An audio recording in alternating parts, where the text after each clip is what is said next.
Hard to make a cocoa butter based body butter. Very easy to whip up and a nice introduction to making your own body products. So first of all, I'm wearing latex gloves. It's just a good idea to be as clean and sterile as you can when you're making products that will go on your body. I use this digital scale. It's good to be able to measure really accurately. And then, as you can see, a glass Pyrex jug. I've measured everything. There's my cocoa butter, shea butter, almond oil. And now the next step would be to melt all of those things over a water bath. Also very easy to do. You fill a pan with water, put that in the pan, and that's why I love Pyrex. Just a moment, I'll be back shortly. While we're waiting for the cocoa butter, etc. to melt, I just want to show you that I use this. It's a, whoops, wrong way around. It's a 1/4 teaspoon measure, so I will not even fill this. You need literally 3 drops of our fragrance oil.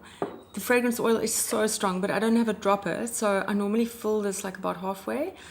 Even that is sometimes too strong. The fragrance oils are incredibly strong.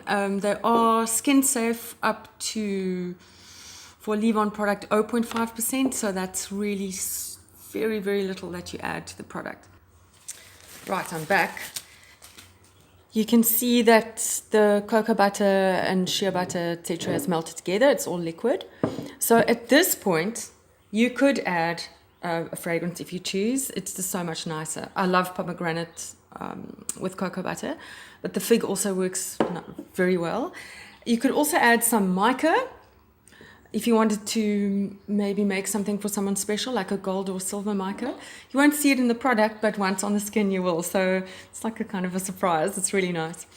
Right, so you would now blend all of this together rather determined, with a lot of determination. I use a stick blender, but I do find that it's not ideal. I actually think electric beaters are better. So you would now beat this together until you get a nice fluffy mix. I'll show you what that looks like.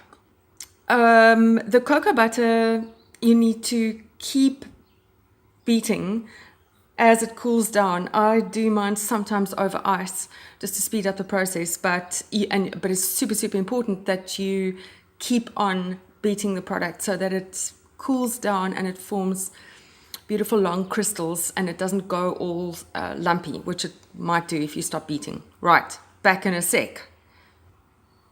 This is what the cocoa butter looks like now. It's starting to thicken slowly. I've added some gold mica just for fun, and I will now continually beat this as it cools down. It's a lot like making chocolate, so you want it to cool down and end up as a very smooth kind of product.